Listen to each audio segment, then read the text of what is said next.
Well, hello, advanced photo. This is the presentation for your new assignment, Interesting Light and Shadows, which I am going over on Friday, January 17th.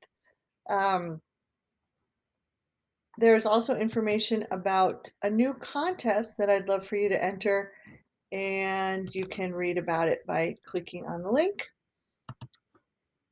All right, let's get straight to the assignment. So the goal here is for you to create a photograph with emphasis on light and shadows. And I'd like for you to experiment with different light sources and different subjects. So you can use your cell phone or your DSLR, whatever you have, and walk around your house or your neighborhood and only look for light and shadows. Don't worry about the subject as much. Um, and light sources, if it's not sunny out, to create shadows, you can use a candle, a flashlight, car headlights, a shop light, Christmas lights. Um, be creative. And then save your photographs into your Google Drive. So you may have to email them to yourself unless you have Google Drive installed on your phone. And then you're going to select which one you are going to edit. So let's take a look at the lesson itself. And then I'll talk about how you can edit.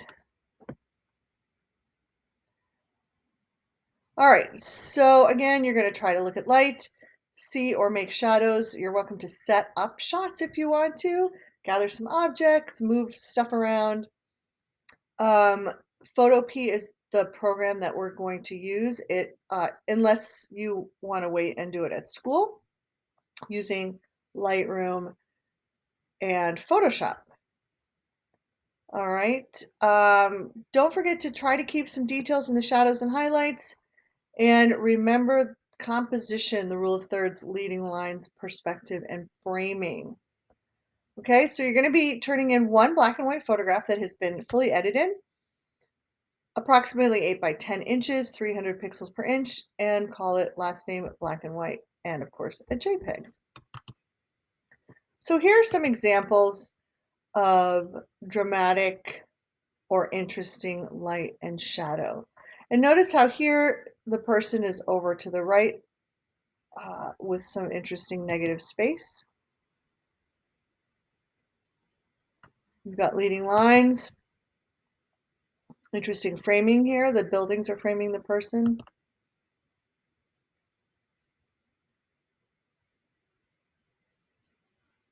Without this interesting light, you wouldn't be able to see the water as well. Sunlight coming in vertical or horizontal blinds can be very interesting. Street lights, this is actually the stoplights at an intersection. Long exposure, you're going to need a tripod for that.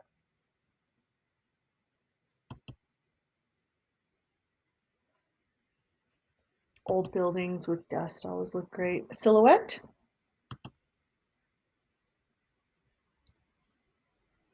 Steam coming off some eggs.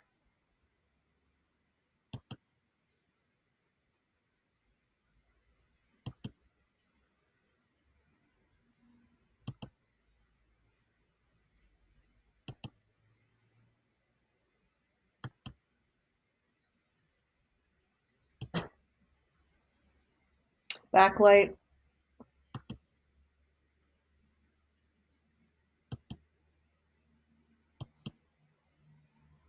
This is just a green chili pepper, but because of the highlights and shadows, it makes a very interesting shape. That's a famous photograph by Edward Weston. Long exposure.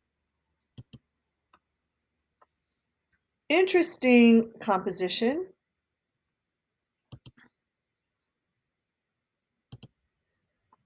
All right, so you notice that some of these are outside, some of these are portraits, some of these are set up.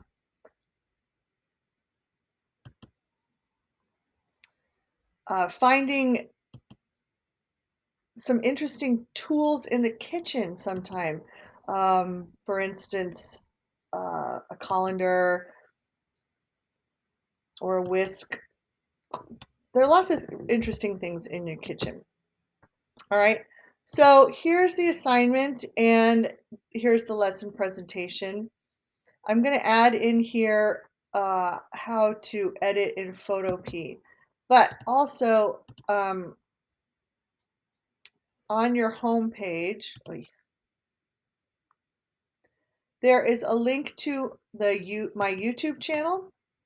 And if you click on that, you will find the video Photopea, the basics of photo editing. And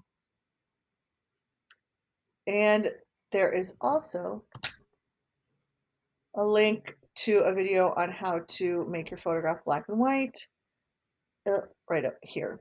That's using Lightroom.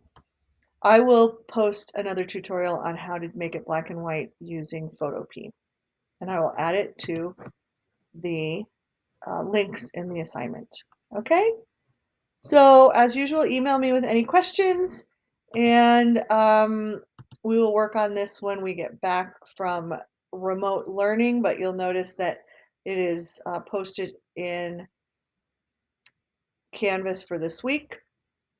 Okay, next week I'd like to start doing alternative special effects, so we'll see what happens. See you soon!